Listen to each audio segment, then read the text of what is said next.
Não estou preocupado com o que a imprensa diz a meu respeito. Não me interessam os epítetos que são lançados. Isso não tem a menor importância para mim. Eu falo para o telespectador.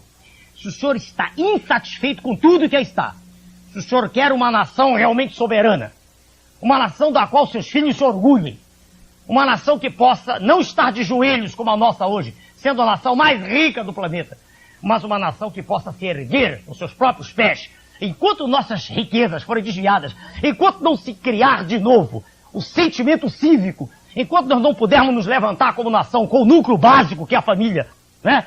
Sem isso é impossível criar.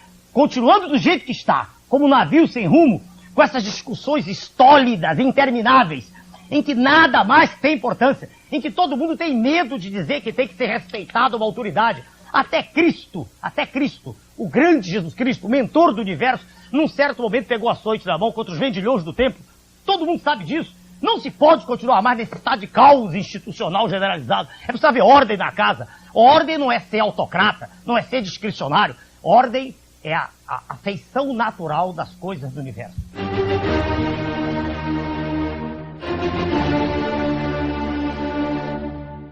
Olá, ouvinte do Todo Dia Podcast, tudo bem com vocês? Eu vou passar para vocês agora uma parte 2 daquela entrevista que eu fiz com o nacionalista, o Fábio, do canal Fabinho. Então, uma outra pessoa entrou em contato comigo, ele falou que é nacionalista também, e eu acho interessante dar a voz para ele e também ver o que ele tem a dizer ou complementar com aquilo que eu conversei com o Fabinho. Então, eu estou aqui com o coordenador da UNBR, o Movimento União Nacionalista do Brasil, o Douglas Garcia. Tudo bem, Douglas? Tudo bem, Wilton. Olá para você, olá para todos os seus ouvintes e telespectadores. Ótimo. Você entrou em contato comigo depois que você ouviu a entrevista lá com o Fabinho. O que você achou da entrevista?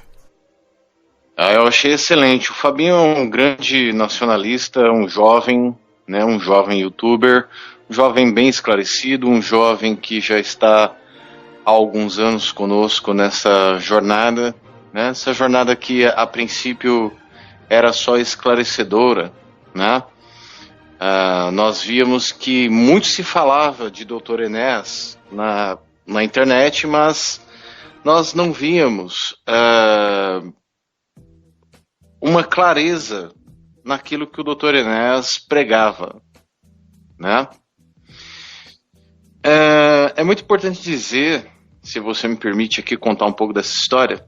Pode falar. Bom, eu sou um brasileiro, sou um cidadão comum, tá certo? Sou um técnico projetista, né? E sou paulista. Em 2013 eu conheci a doutora Patrícia Lima, né? Que é uma das pessoas que coordena uma das iniciativas que tentam resgatar o nome do Prona, tá certo? Bom, eu sempre me considerei um nacionalista, um admirador de Getúlio Vargas, né? Como todo pronista, tá certo? O pronista, ele é admirador do Getúlio Vargas, porque o Getúlio Vargas foi o presidente mais nacionalista e, modesta a opinião, o melhor, né? na minha modesta opinião, tá certo? Grande presidente nacionalista, grande estadista brasileiro que nós tivemos. Vamos lá. Mas eu não tinha o devido aprofundamento, né? E eu conheci a doutora Patrícia no Facebook, ela estava estava na coleta de assinaturas para o resgate da legenda, né? E fui aprendendo com ela, fui me aprofundando, tá certo? Colaborei com a iniciativa dela e do seu João, o vice-presidente nacional, né? Durante um ano, mais ou menos, nós saímos buscando voto na direita, né? Nova direita, nessa nova direita que emergia bolsonarista, né? E durante esse período, não vou negar, eu via o atual presidente Jair Bolsonaro como alguém mais próximo do nacionalismo, optava por ele, tá certo? Mas seguimos na coleta de assinaturas durante um certo período. Eu, Fabinho e alguns outros nacionalistas não concordamos muito com os rumos que estavam tomando, né? E devido ao nosso aprofundamento nas questões nacionais, no nacionalismo, em autores como Enéas, Bautista Vidal, Adriano Benayon, né, nós passamos a ter dificuldades para lidar com a nova direita. Então nós resolvemos seguir nosso caminho. Né? É importante frisar que ainda somos grandes amigos, né? A doutora Patrícia, o seu João, mas nós seguimos caminhos diferentes. Né? Então, eu já tinha montado uma página, né? Se chamava Mesa de Política, né? Era um espaço para divulgar o Prona, para divulgar a coleta de assinaturas para essa nova direita, tá certo? E um outro amigo meu, que também fez parte, três amigos meus que fizeram parte da coleta de assinaturas, criaram um grupo chamado União Nacionalista. Eu fui convidado, eu fundi o Mesa de Política com a União Nacionalista. Chamaram-me pelo meu espírito de atitude, de gerência da iniciativa, né? Eu já tinha demonstrado um pouco disso no Prona, mas ocorreu que eles abandonaram, não concordaram com algumas coisas e eu acabei assumindo a iniciativa e hoje nós estamos aí. Né? A página que era do Mesa de Política passou a chamar-se União Nacionalista, patenteei a marca, dei entrada do INPI e hoje a nossa proposta é ser um movimento social que dá continuidade aos ideais pronistas de Enéas Carneiro, de Bautista Vidal e de Adriano Benayon. O Partido Prona ainda existe ou não? O Partido Prona foi extinto em 2006. Foi extinto. Teve ali uma mini reforma partidária e o partido não conseguiu manter-se. Né? A mesma coisa que está acontecendo agora, né? Os partidos de menor envergadura não conseguem manter-se porque não possuem cadeiras o suficiente, não possuem pessoas eleitas e, portanto, têm dificuldade porque não recebem a mesma ajuda do governo, a mesma parte do governo que os partidos maiores. Aquele fundo partidário, né? O famoso fundo partidário. Entendi. Tá certo? Então ele acabou extinguindo-se, ele acabou fundindo-se com o PL, na verdade, né? Mas o PL ele mantém ainda um pouco essa base da parte nacionalista? Não. Eu creio que não. Eu acho que assim, não podemos generalizar porque sempre há exceções, né? Mas definitivamente aquilo lá, esse ato foi mais de sobrevivência política do próprio Dr. Enéas e de algumas figuras nacionalistas do que propriamente uma adesão ao nacionalismo, né? É importante dizer que, como Fabinho, eu não gosto de chamar o nacionalismo de ideologia, porque o nacionalismo é pragmático, tá certo? Nós não podemos considerar que compatriotas, que iniciativas que estejam dispostas ao óbvio, às obviedades da realidade brasileira, seja considerado uma ideologia. Mas, de certa forma, a nomenclatura acaba sendo ideologia nacionalista, né? Não tem como fugir, tá certo? Mas é importante que se diga, o nacionalismo é pragmático. Você como nacionalista, você um dia decidiu se tornar nacionalista. Como que você aplica isso no seu dia a dia? Como que você interfere na sociedade sendo um nacionalista nos dias de hoje? Essa pergunta é muito importante, Wilton. É muito importante porque o nacionalista ele toma maior dimensão, maior noção da sua própria realidade. Tá certo? Nós passamos a entender melhor no que de fato a política e principalmente a geopolítica interferem nas nossas vidas como cidadãos, tá certo? Então eu vou te dar um exemplo aqui, que é a questão de industrialização, né? Eu faço um convite a você e todos os nossos compatriotas, indiferente da veia política que eles preferem, né? Do espectro político que eles que eles pensam situar-se, né, que olhem ao redor de si e vejam o seu modo moderno de vida. Tudo é industrial. Tá certo? Tudo é industrial. Né? Então, por exemplo, você está com um celular, está na frente de um computador, de um PC, de um laptop, você tem a sua... Ou se você está, por exemplo, na sua cozinha, né? Você tem ali suas panelas, seu fogão, seus eletrodomésticos, tudo isso é indústria. Tá certo? Tudo isso veio de uma indústria. Então, eu te pergunto, uma vez que a maioria dos industrializados que a nossa nação possui, consome, são importados, ora, vamos raciocinar, a moeda de transações internacionais é o dólar, tá certo? Então, se são importados, logo são em dólares. Agora eu te pergunto, o Brasil emite dólares? Não. É a nossa moeda de transações correntes? Tudo bem, você pode virar para mim e dizer o real é uma representação do dólar. O lastro do real, por mais absurdo que pareça, são as reservas em dólares do Brasil. Tá certo?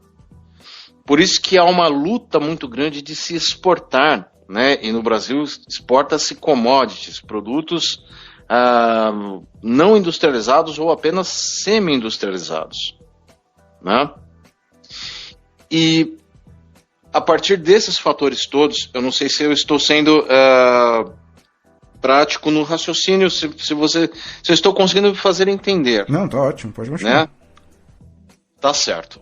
Mas nós temos que pensar que, uma vez que nosso modo de vida moderno é industrializado e nós não emitimos dólares, nós importamos todos esses industrializados, eu te pergunto, qual é o acesso das pessoas?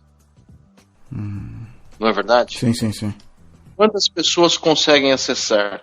E eu digo mais, se nós não temos uma indústria nacional, e este assunto é dramaticamente pronista, o Dr. Enéas sempre bateu muito nessa tecla, tá? Onde estão sendo gerados estes empregos que derivam desta indústria que nos chega, desses industrializados que nos chegam, né? Agora veja você, nós temos um mercado consumidor enorme, né? De mais de 200 milhões de pessoas. Nós temos tudo a ser feito no Brasil.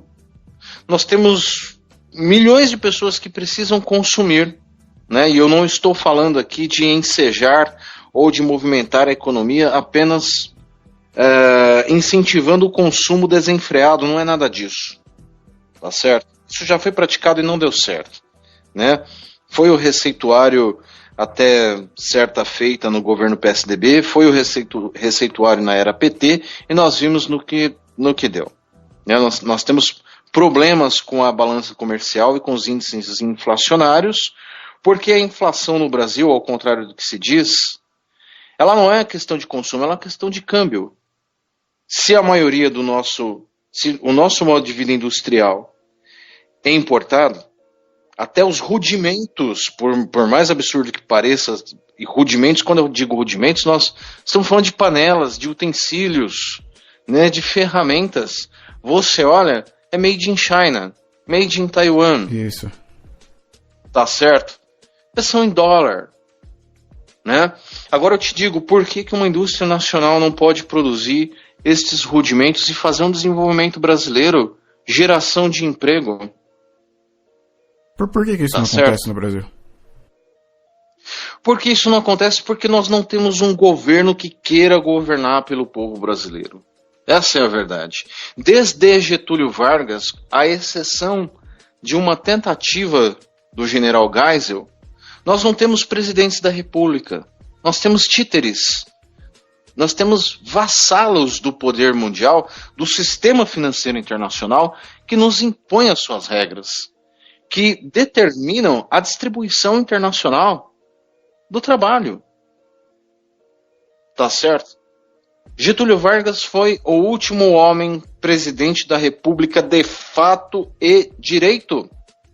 que exerceu o poder de um presidente da República. Vamos parar com essa conversa fiada de que o presidente da República não manda. O presidente da República é chefe dos 3 poderes, é o vértice da pirâmide. Tá certo? Um homem, quando dispõe-se a concorrer como presidente da República, tem que estar preparado para ser o líder máximo da nação, fazer impor a sua vontade. Tá certo? Este é o fato. Tudo hoje em dia é tabu, né? Você não pode falar mais quase nada que você é tido ali como um ditador. Nada, né? Que não seja aceito pela patrulha politicamente correta, né? Patrulha do politicamente correto, exatamente. Você falou a palavra ideal. Mas eu te digo, esse conjunto de regras invisíveis desse politicamente correto, né? Este modelo de democracia que o Brasil vem praticando, que vem dessangrando a nação, é de fato algo que é em conteste? Isso é de fato em conteste? Tá certo? É isso que nós temos que verificar. Né? Eu não acredito em parâmetros impostos por senso comum e por países, né, por poder alienígena. Eu acho que cada país deve fazer a sua institucionalidade. É isso que eu vejo. E deve fazê-lo conforme as necessidades do seu povo. E os nossos governantes devem, de fato, querer ser governantes, representantes, fazer valer os interesses do povo. E olha só, eu vou tentar simplificar. Quando eu falo tentar fazer os interesses valer os interesses do povo, eu estou falando de quando chegar um lobista de uma multinacional na porta do seu gabinete, você mandar ele para o inferno. Porque é exatamente o que eu faria. E eu não pararia somente aí. Eu iria atrás dele e ia falar: você está errado. Você está na casa do povo. Você está no domínio do povo. Saia daqui. Você não defende os interesses nacionais. Você não tem que comprar os nossos políticos. Porque é exatamente desta forma. Muito enganado, né, é o nosso povo. Engana-se o nosso povo em pensar que o político só fica rico por questão de privilégios, caixa 2, isso tudo é roubo de galinha. O político no Brasil fica rico porque atende interesses internacionais. O político no Brasil fica rico porque vende a nação em troca de poder. E lamento, estou disposto a arcar com as consequências, mas te digo de maneira franca e clara como água de rocha. Este governo que aí está é o maior exemplo disso que eu estou tentando explicar. O que você está achando do governo Bolsonaro? Com todo o respeito, Sua Excelência, o Presidente da República, é a pior coisa que poderia ter acontecido nesse país. A pior coisa. Pior que o Haddad, ou não? Tá certo? Eu não sei como é possível comparar-se, tá certo? Eu não sei se é possível a comparação, porque ambos servem ao poder alienígena, servem ao poder externo, servem aos interesses externos do sistema financeiro internacional, que tem por representação maior o poder instituído nos Estados Unidos da América. Eu estou dando sim nome aos bois, tá certo? Por quê? A venda da Embraer, por exemplo, a única empresa do Hemisfério Sul que fabrica aviões, tecnologia aeronáutica, tá certo? É um crime de lesa pátria. Tá? Nós já quase não temos domínio tecnológico de ponta e competitivo em quase nenhum setor industrial do Brasil. E este senhor, né, que está assentado no vértice da pirâmide, né, que para mim é de fato um vassalo do poder mundial, basta verificar os interesses dos quais ele atende, né? Ele transferiu a ação de ouro, né, a chamada Golden Share do governo, né, para a Boeing, né? Ele permitiu uma venda, vamos dizer assim, uma venda de maneira velada, né? Infelizmente é isso, porque foi vendida uma empresa dessa envergadura, dessa importância, por um valor semelhante ao empréstimo que essa empresa pegou no nosso BNDES para fazer desenvolvimento tecnológico. Então isso, desculpe-me, é um crime de lesa pátria. Esse senhor no passado, na década de 90, propôs um fuzilamento do ex-presidente Fernando Henrique Cardoso pela venda da Vale do Rio Doce. Feito isso, eu te pergunto, o que ele diria dele mesmo? Tá certo? O que merece este senhor? Eu não estou fazendo aqui nenhuma apologia a nenhuma violência nem nada, estou só colocando um ponto para a reflexão. O que merece este senhor? Você tem intenção de concorrer a algum cargo público ou não? Mas certamente, porque não tem outro jeito. Não tem outro jeito, precisa chegar lá e tentar fazer alguma coisa.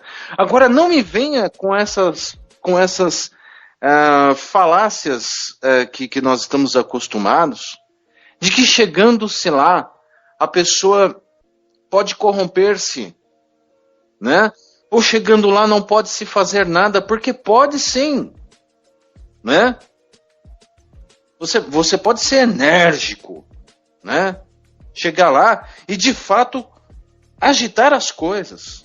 Não deixar uma ordem do dia aí ser proclamada pela mesa diretora sem que os interesses nacionais sejam, de fato, uma pauta. Sem que o presidente da mesa te dê, de fato, um espaço. E, lógico, eu estou falando do legislativo, né? Eu não me vejo uma pessoa ainda pronta para o poder executivo, né? E sou mais sincero, por eu ser pronista, eu tenho a noção de que é necessário preparo, tá certo? Então, eu não pretendo disputar por agora. Nós temos compatriotas muito qualificados na nossa iniciativa, no nosso movimento, né, que já estão aptos à disputa. Mas eu ainda não me sinto totalmente preparado. Eu quero ainda trilhar a minha jornada nos estudos, quero concluir o meu superior, quero fazer a minha pós, o meu doutorado ou o meu mestrado, para daí sim estar apto a servir o povo brasileiro, tá certo? Porque uma pessoa que vai para a política é isso que ela necessita estar ciente disso, que ela está lá para atender os interesses nacionais, para entender os interesses do povo brasileiro, né? Aquilo ali, em hipótese alguma, pode ser um meio de ensejo social, de crescimento econômico, crescimento pessoal. Não, aquilo lá não é para isso. Se você quer crescimento pessoal, vá ao mercado de trabalho. Procure clientes, abra uma empresa, aí você vai ter um crescimento pessoal, profissional. Lá é um lugar de pessoas convictas, e isso obviamente não acontece hoje, tá certo? Uhum. Acho que 90% daquilo lá são pessoas, não posso dizer pusilânimes, são pessoas que não tiveram uma trajetória na carreira e meteram-se na política para tentar ter um crescimento pessoal. Essa é a verdade na nossa política. Hoje o Dr. Enéas, a exemplo, já dizia isso, tá certo? Então o que nós temos hoje é um poder constituído por pusilânimes, e eu, como os compatriotas da minha iniciativa, queremos ter o preparo devido, conforme o nosso mentor já recomendava, para aí sim disputar algo, tá certo? E nós temos quadros excelentes que, ao chegarem lá, vão ser tão convictos quanto eu estou tentando transmitir aqui aos seus telespectadores, aos seus ouvintes, que pode fazer muita diferença. Tá certo? Digamos que você consiga ser eleito presidente do Brasil, o presidente nacionalista do Brasil. Quais seriam as suas as três primeiras coisas que você faria para tentar consertar o país? Bom, eu não seria o primeiro, né? Eu seria o segundo. O primeiro, de fato, foi Getúlio Vargas. E nós temos que considerar, no caso, né? Nós temos que considerar também que o imperador Dom Pedro II foi também um grande nacionalista brasileiro, né? Ele foi de fato um brasileiro nato, um brasileiro que amou esse país com todas as suas forças, tá certo? Assim como Getúlio Vargas, né? Mas vamos lá. Wilton, eu não sei se chegarei a isso um dia. Eu quero estar apto, quero estar preparado para apoiar quem for chegar, né? Para ajudar. Mas se eu chegasse um dia lá, a minha primeira atitude seria decretar uma auditoria da dívida pública. Tá certo? Vamos lá, eu vou ser claro para você e para os seus ouvintes, para os seus telespectadores. Tá? O Brasil não desenvolve EC, porque é um gigante, e é um gigante forte que precisa estar amarrado para ser dessangrado. O que acontece é que todo o sangue circulante da nação brasileira está indo para fora. Está sendo transferida do povo, dos impostos dessas pessoas, dessas mesmas pessoas que gritam tanto corrupção, anticorrupção, anticorrupção. O sangue circulante da nação está indo por meio da dívida pública. Tá certo? É uma dívida altamente ilegal e não me venha com eufemismos. É uma dívida ilegal. É uma sangria contra a nossa nação. Tá certo? É uma dívida engendrada. É uma dívida pensada para amarrar a nação brasileira, para diminuir a capacidade de investimento do Estado. E não me venham com essa história de que o Estado não deve ser paternalista, que o Estado deve ser mínimo. Isso é uma balela. Isso não é praticado em lugar nenhum do mundo. Isso é uma grande mentira, né? Eles mentem. Tá certo? Recentemente, eu vou exemplificar, né? Vou tentar ser conciso, tá certo? Recentemente, uma grande instituição financeira privada, um banco, divulgou lucros extraordinários, dividendos para seus acionistas. Mas o que o nosso povo brasileiro não sabe, e essa imprensa podre não mostra, é que a maior parte, muito provavelmente, a maior parte destes lucros, destes dividendos, são provenientes de dinheiro público. Dinheiro do meu bolso, dinheiro do seu bolso, sério? Dinheiro da maioria, com certeza, porque eles detêm a dívida brasileira, uma dívida que é assentada em irregularidades, conforme sempre nos mostra a doutora Maria Lúcia Fattorelli, da Auditoria Cidadã da Dívida, que é a maior especialista no assunto, uma das maiores do mundo. Existe um sistema de endividamento, tá certo? Que sequestra o Estado brasileiro e transfere toda a sua receita para os donos do poder mundial. Entendi. Então, exige-se cada vez mais do nosso povo brasileiro privatizações. Eu vou dizer para você o que são privatizações. Privatizações são negociatas que servem para atender uma minoria privilegiada de representantes legítimos do sistema financeiro internacional. Cada vez mais exige-se reformas, cada vez mais dessangra-se o orçamento, o imposto do povo brasileiro, para que essa dívida seja mantida. E não se engane, os controladores das taxas de juros desta dívida são exatamente os representantes dos bancos, fazem parte do chamado Copom, do Conselho Monetário do Banco Central. São eles quem determinam as taxas de juros, as taxas de ganhos para eles mesmos. Não há, como costuma-se dizer, um controle inflacionário através da taxa de juros, da taxa Selic. Isso é uma mentira. Mentira deslavada. Mentira aplaudida por essa nossa imprensa podre. E é necessário ter entendimento disso.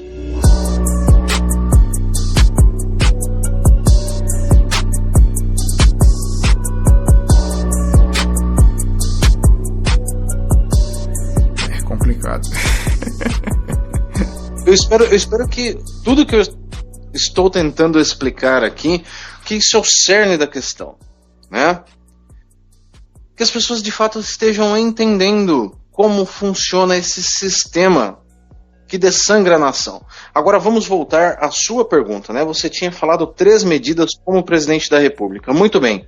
Fazendo auditoria da dívida, perseguindo, e sim, a palavra é essa, perseguindo, porque eu vou perseguir os inimigos da pátria, traidores da pátria não devem ser tolerados.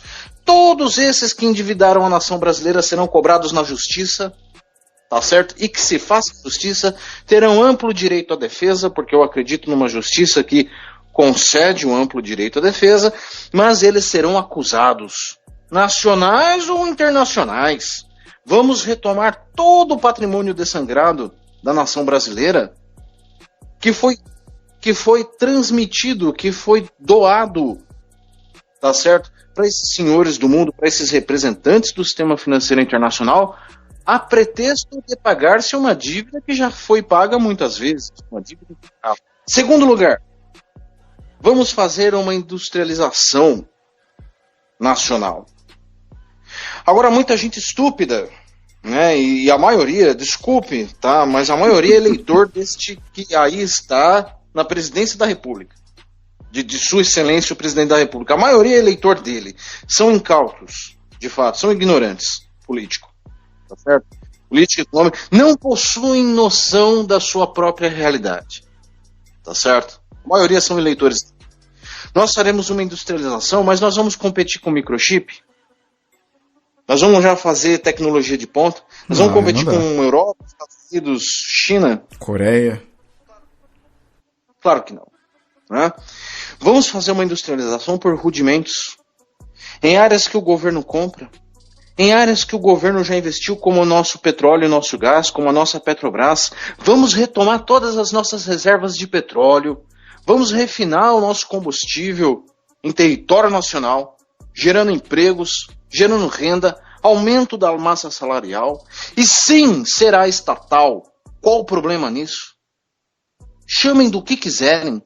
Querem chamar de socialismo? Podem chamar. Querem chamar de comunismo? Pode chamar. Mas se um dia o povo brasileiro me conceder essa possibilidade de servi-los, ou a mim, ou a qualquer um dos compatriotas da União Nacionalista, o Brasil terá governo. Esse é o fato. O Brasil terá representantes do povo. Porque nós somos cidadãos comuns.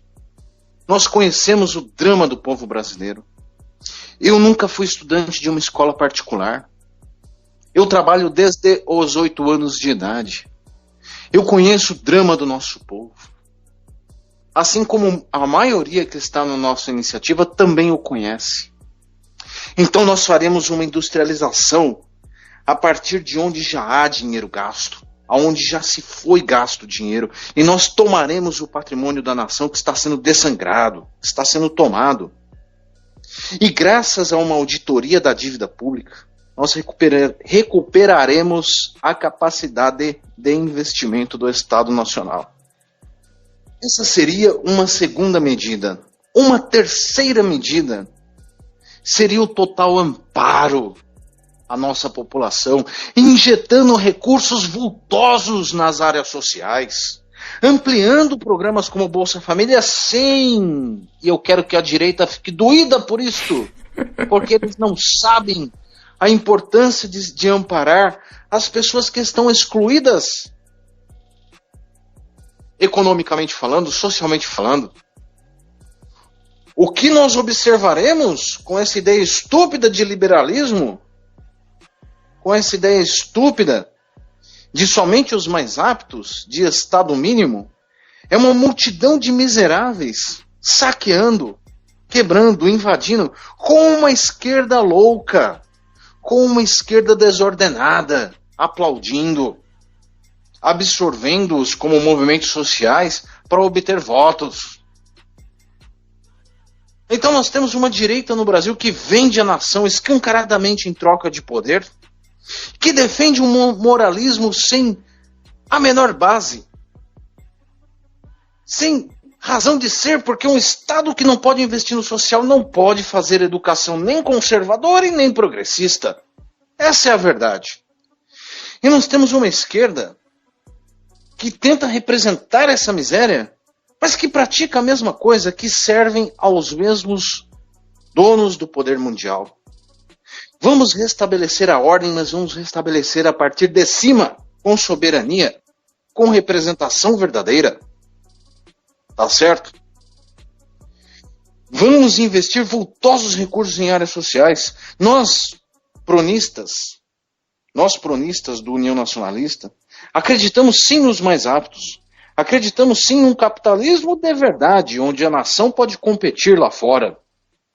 Mas nós queremos também amparar aqueles que estão abaixo da corrida. Nós queremos também amparar aqueles que não têm possibilidades de berço, aqueles que não têm as possibilidades que a classe média alta já possui.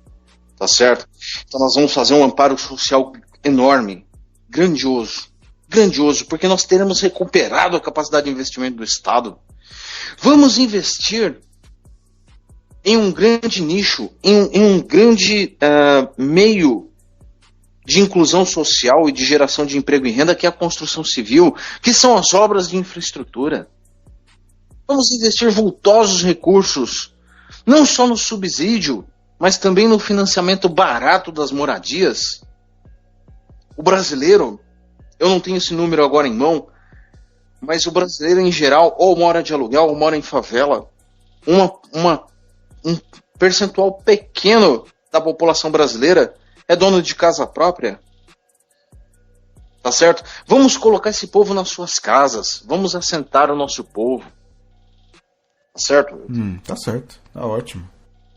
Então essas são as minhas 3 medidas. Maravilha. Você falou um pouco de liberalismo. Queria perguntar qual que é a sua opinião sobre o MBL.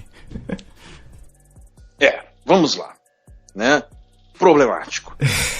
Né? Muito problemático. Tá certo?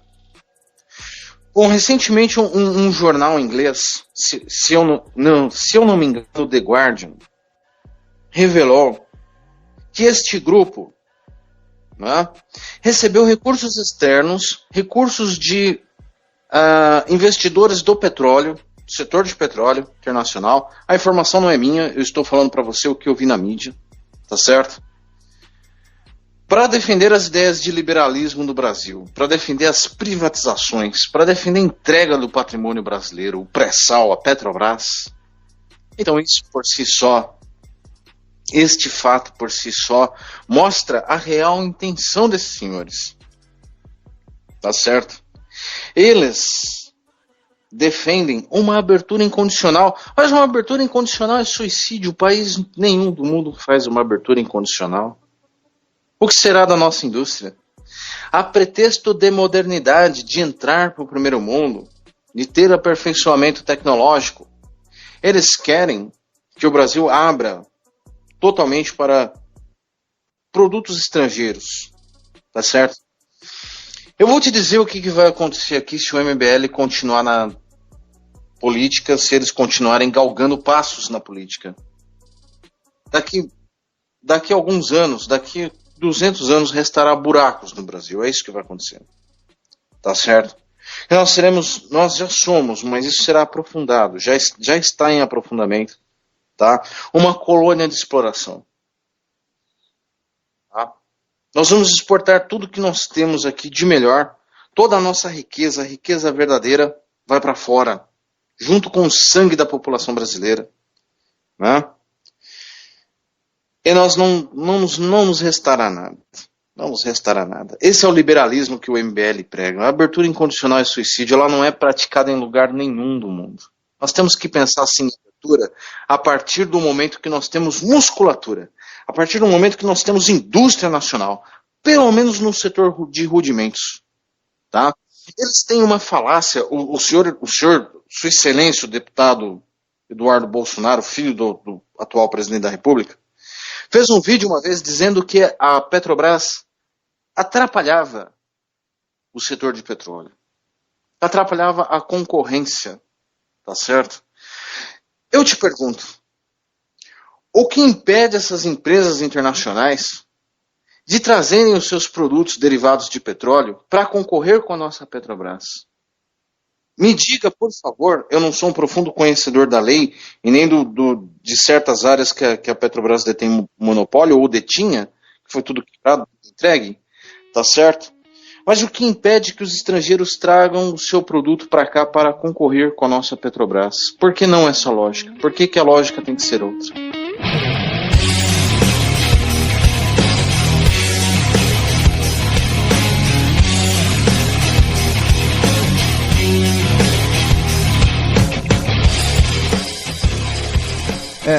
Você sempre foi nacionalista ou antes disso você passou por algum outro tipo de ideologia? Porque tem muitas pessoas que acabam passando por uma espécie de transição, né? Sei lá, começa esquerdista e depois vira conservador ou então vira liberal, alguma coisa assim. Antes de ser nacionalista, você chegou a passar por outro tipo de estágio político ou não? Eu creio que não. Tá, Wilton, eu creio que não, porque assim, eu vejo que eu tive sim ali um contato com as obras socialistas, tá certo? Mas eu não vou aqui mentir, não foi um contato aprofundado. Por exemplo, eu não li as obras de Marx com algum contato com as obras socialistas, tá certo? Tá ser sucinto aqui. Mas foi uma leitura dinâmica, não foi uma coisa aprofundada. E certamente, devido à cultura, né, já presente na família, na sociedade, eu nunca optei por ser socialista. Né? Ainda mais este socialismo que é pregado pela esquerda brasileira, que não guarda pouca semelhança com as ideias originais de lutas de classe, luta operária. Tá certo? Então eu nunca me considerei um socialista. Tive contato, mas até então, como eu venho dizendo, como eu disse a você, eu era um cidadão comum apenas. Não era um militante político, né? Além de trabalhador, além de uma pessoa que tem as suas responsabilidades para consigo, para com os seus familiares, eu não era um militante político. Então, apesar de tentar instruir-me, né, sou de exatas, né, sou projetista, como eu disse, né, projetista, apesar de tentar muita leitura, né, bastante leitura, li bastante a respeito da filosofia, as obras clássicas, as obras modernas, né, as pós-modernas, vários autores, até o seu Olavo de Carvalho também li, né, eu não me encaixei em nenhum desses espectros políticos, né? Eu sempre prezei como uma pessoa de exatas pelo pragmatismo, né? Então eu tive um aprofundamento maior no pronismo nacionalista. Então essa foi a minha opção. E eu creio que devido ao cenário mundial, à geopolítica, à situação brasileira, eu creio que dificilmente isso vai mudar. Se você me permite, eu quero fazer aqui um adendo, quero complementar esse raciocínio da ideia pronista. Tá. Né? Do que de fato o Prona defendeu, do que de fato o pronista do União Nacionalista defende. Vamos lá. Nós somos capitalistas, mas nós não somos capitalistas que acreditamos que vamos fazer desenvolvimento com o capital externo, porque esse não é o interesse do capital externo. Não é fazer desenvolvimento nacional, né? O interesse do capital externo é explorar. E a palavra é essa, explorar. Eles querem ganhar aqui e ir embora, levar embora. Isso não é ideal para a nação. Tá? Nós defendemos uma iniciativa privada, nacional, com um Estado que defenda a sua iniciativa privada para competir lá fora, para desenvolver a nossa nação, para sim ensejar economicamente os nossos e também incluir, fazer inclusão através de desenvolvimento, através de emprego, renda, massa salarial. É isso que os pronistas defendem. Eu já falamos bastante, né? Deu Quantos uns minutos? 45 minutos, mais ou menos. 45 minutos. Eu não quero ser cansativo com o público, eu fico à disposição de todos que quiserem tirar as suas dúvidas, receber o nosso manifesto, receber a obra, a cartilha do Dr. Enéas, O Brasil em Perigo, né? Quero falar um pouco aqui da nossa página, que é o nosso principal meio de comunicação com o público, que é a página nacional do União Nacionalista no Facebook, que a pessoa pode acessar através do facebook.com/unial, sem acento, nacionalista BR de Brasil, B de bola, R de Roma, BR de Brasil, Unial Nacionalista BR. Se você puder depois nos comentários do vídeo colocar, eu vou ficar muito grato, com certeza. Tá certo? Nós estamos à disposição para todos os esclarecimentos. Precisamos de pessoas que queiram mudar de fato a nação, de fato serem candidatos, contribuírem da forma com que puderem para a iniciativa, para que nós venhamos de fato a preencher os espaços de poder com pessoas comprometidas com nacionalistas. Tá certo? Não tem outro caminho, né? O outro caminho seria um caminho que nós não defendemos, que é uma luta armada, uma tomada de poder, mas isso nós não faremos, não temos possibilidade. Não é verdade? Não vamos encarar o poder instituído porque não temos possibilidade. Vamos disputar as eleições, é o nosso meio.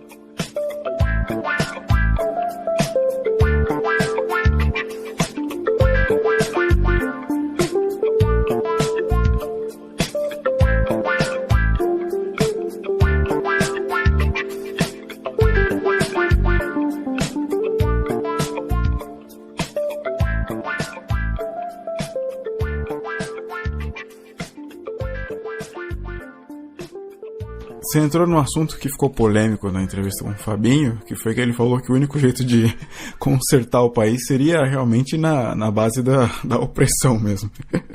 E aí teve até um cara que comentou assim, não tem como haver um governo nacionalista, como ele diz, sem ser ditatorial. Eu queria que você comentasse sobre isso também, a sua opinião sobre isso. Wilton, eu vejo que nós fazemos sempre o melhor, né?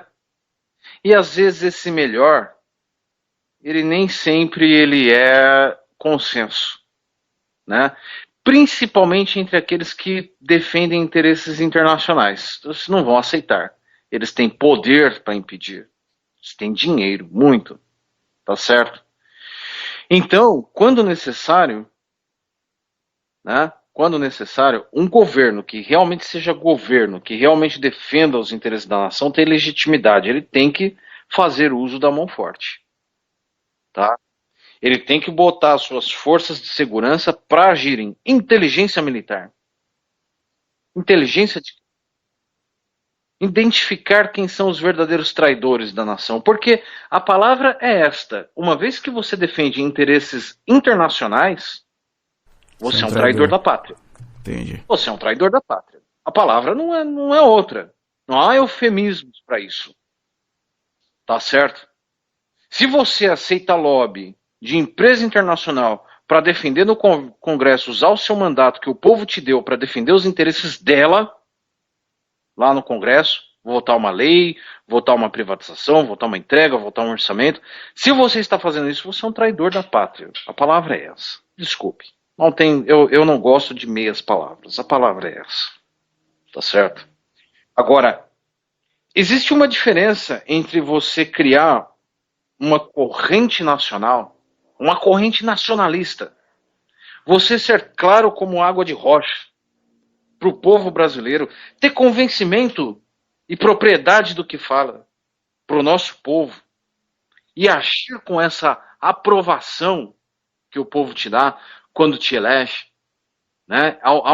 Há ali uma aprovação plebiscitária do povo brasileiro quando você é eleito, né? Então você tem um período para que você tome as ações necessárias para defender os interesses nacionais e fazer o modo com que você governa valer. Tá? Como eu disse, o presidente é o vértice da pirâmide, ele é o representante máximo da nação brasileira e ele precisa ter vontade Não tem essa de Congresso ou Judiciário impedi-lo. Tá? O presidente tem instrumentos para fazer valer a força e o poder que o povo lhe concedeu como primeiro serventuário público da nação. Tá? Então eu acredito nisso. Eu acredito que podemos fazer sim pela democracia, podemos sim fazer pelo voto. Não desanimem, meus compatriotas. Não fiquem descrentes do processo. Óbvio que o processo não é perfeito, óbvio que o processo tem problemas, provavelmente fraudes também. Nós temos um sistema de urnas eletrônicas que, para lá de duvidoso, né? Vamos concordar, tá certo? Para lá de duvidoso, para lá de... Sabe, eu definitivamente não defendo esse sistema eleitoral que aí está. Tem que haver uma mudança, mas também não vamos desacreditar. É impossível que em uma cidade que tenha 10 mil habitantes, por exemplo, que você faça lá seus 5, 6 mil votos e eles vão ter coragem, né? Você tendo um espaço nas mídias sociais, não vou nem falar na mídia tradicional, mas nas mídias sociais, você tendo uma manifestação, uma militância a favor da sua ideia, eles simplesmente irem lá e mudarem todos os seus votos. Isso não vai acontecer. Verdade. Tá?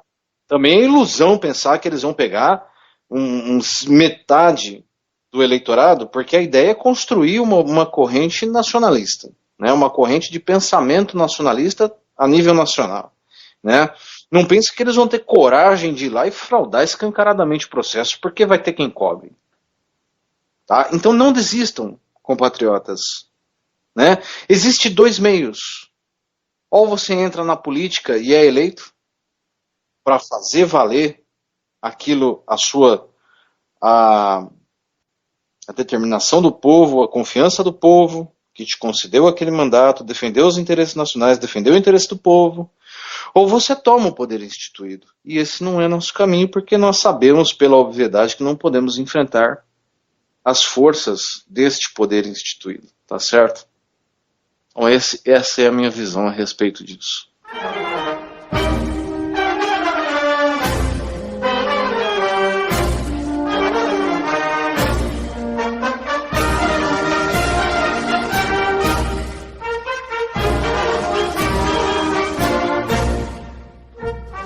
Muito obrigado, então, por participar aqui do Ludia Podcast, complementando aqui a conversa que eu tive com o Fabinho.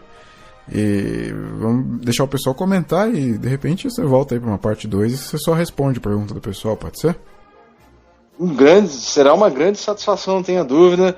Eu agradeço muitíssimo você pela oportunidade, né? Sucesso aí para o podcast, para o canal. É um excelente espaço. E também agradeço aos seus ouvintes, aos telespectadores. E só lembrando aqui um último ponto, nosso nome é Enéas.